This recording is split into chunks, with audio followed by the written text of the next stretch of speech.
A very good morning, student. So, today we are starting our new chapter from Human Physiology, chapter number 18. Okay, so the name of this chapter is Body Fluids and Circulation. In this video, I give introduction of this chapter. So, let's start. First of all, we have to understand those topics which we have to cover in this chapter.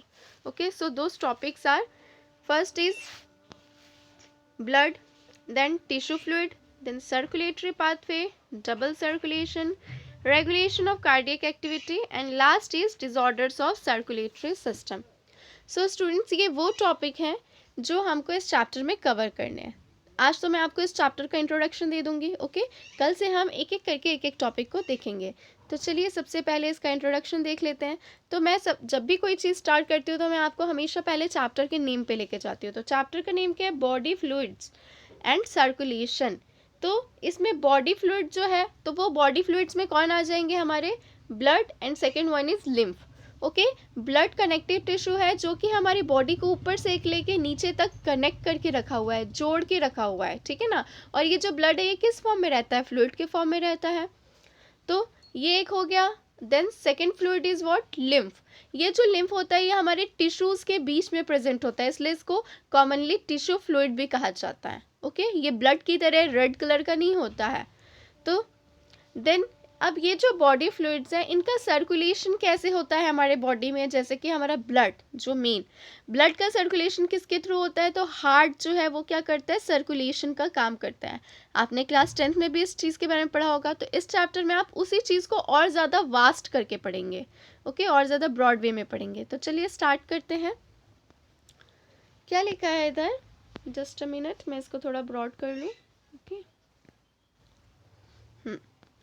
we have learned that all living cells have to be provided with nutrients O2 and other essential substances.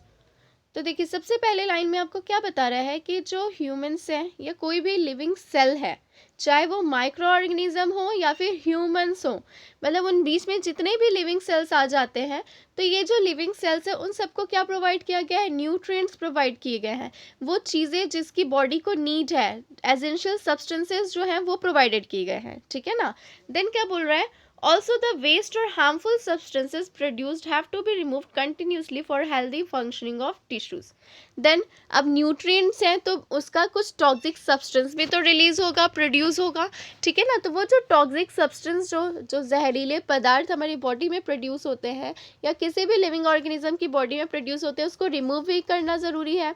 Okay, It is therefore essential to have efficient mechanism for the movement of the substances to cells and from the cells. तो देखिए क्या बता रहा है, इसीलिए ये बहुत ज़्यादा ज़रूरी है कि एक एफिशिएंट मैकेनिज्म हो जिसके थ्रू सेल टू सेल जो भी टॉक्सिक सब्सटेंस रिलीज हो रहा है, जो भी टॉक्सिक सब्सटेंस बना है, उसको क्या किया जाए? रिलीज किया जाए, हटाया जाए, रिमूव किया जाए. Okay, then different group of animals have evolved different methods for this transport.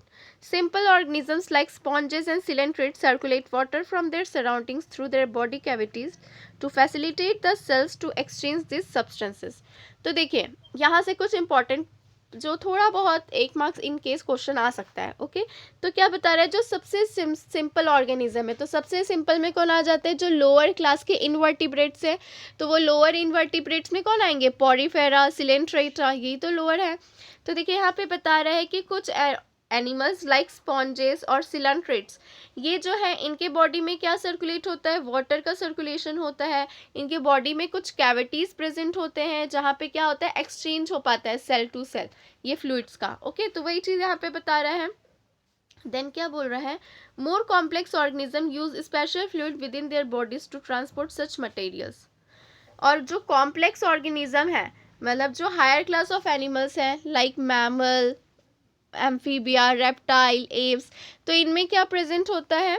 इनमें कुछ स्पेशल फ्लूइड्स प्रेजेंट होते हैं मटेरियल के ट्रांसपोर्ट के लिए. बॉडी में जो भी मटेरियल है उसका ट्रांसपोर्ट करवाना है तो ब्लड करवाता है कि नहीं? देखते हो जिसके अंदर भी ब्लड की कमी होती है उनके अंदर एनर्जी भी नहीं रहता है कोई वर्क करने के लिए. क्यों? क्योंकि ब्लड में एनर्जी प्रेजेंट है. एनर्जी प्रेजेंट है in the sense glucose present है जो हमको क्या करता है? एनर्जी प्रोवाइड करता है. उसके अलावा भी और भी बहुत सी चीज़ें प्रेजेंट हैं. ठीक है, तो ये ऐसी मैं एज अ एग्जाम्पल आपको बता रही थी.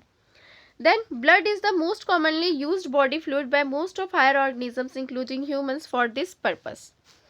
Another body fluid, lymph, also help in the transport of certain substances. In this chapter you have learned about the composition and properties of body blood and lymph tissue fluid, and the mechanism of circulation of blood is also explained in here. तो ये एक introductory part था जिसमें आपको क्या बताया, इसमें कुछ जानने लायक चीज़ें तो नहीं, इसमें यही बता रहा है कि जो जितने भी लिविंग ऑर्गेनिजम्स हैं, चाहे वो छोटे से माइक्रो ऑर्गेनिज्म से लेके बड़े ह्यूमन बींग्स तक, उस बीच में जितने भी एनिमल्स हैं सब में कुछ ना कुछ इंपॉर्टेंट चीज़ें प्रोवाइड की गई है, न्यूट्रिएंट्स प्रोवाइड किए गए। अब न्यूट्रिएंट्स मिले हैं तो उसकी टॉक्सिक सब्सटेंसेस भी प्रोड्यूस होंगे। तो अब ये जो टॉक्सिक सब्सटेंसेस हैं इसको रिलीज आउट करने के लिए बॉडी से, सेल से बहुत से मैकेनिज्म्स होते हैं, ठीक है ना। डिफरेंट डिफरेंट एनिमल्स में, डिफरेंट डिफरेंट ऑर्गेनिज्म में डिफरेंट डिफरेंट मैकेनिज्म्स हैं। तो इसमें बता रहा है लाइक स्पॉन्जेस है, सिलेंट्रेट्स हैं। तो ये जो स्पॉन्जेस और सिलेंट्रेट जो कि सिंपल ऑर्गेनिज्म है, लोअर क्लास ऑफ एनिमल्स है, इनमें क्या होता है, इनमें कुछ बॉडी कैविटीज़ प्रेजेंट होती हैं जिसमें वाटर का इनमें कोई स्पेशल ब्लड प्रेजेंट नहीं होता है। ओके, तो इनमें किसका ट्रांसपोर्ट होता है, वाटर का ही ट्रांसपोर्ट होता है। देन जो हायर कॉम्प्लेक्स ऑर्गेनिज्म है उनमें ब्लड प्रेजेंट होता है, भले उस ब्लड का पिगमेंट कुछ डिफरेंट होगा, ठीक है ना। तो उन सब चीज़ों का सर्कुलेशन जो है वो डिफरेंट डिफरेंट पाथवे के थ्रू होता है, जो कि हम इस चैप्टर में देखेंगे। देन आपको जो दो बॉडी फ्लूइड्स हमारे बॉडी में प्रेजेंट है, that is blood and lymph, उसके बारे में बताया है कि लिम्फ जो है वो टिश्यू फ्लूइड है और ब्लड कनेक्टिव टिश्यू है जो कि हमारे बॉडी को पूरा कनेक्ट करके रखा है। ओके, देन तो ये वीडियो इंट्रोडक्टरी पार्ट था, तो ये कंप्लीट हुआ। अब नेक्स्ट वीडियो में मैं आपको एक एक करके जो यहाँ पे टॉपिक्स दिए हुए हैं आपके, इन टॉपिक्स को कवर करूँगी।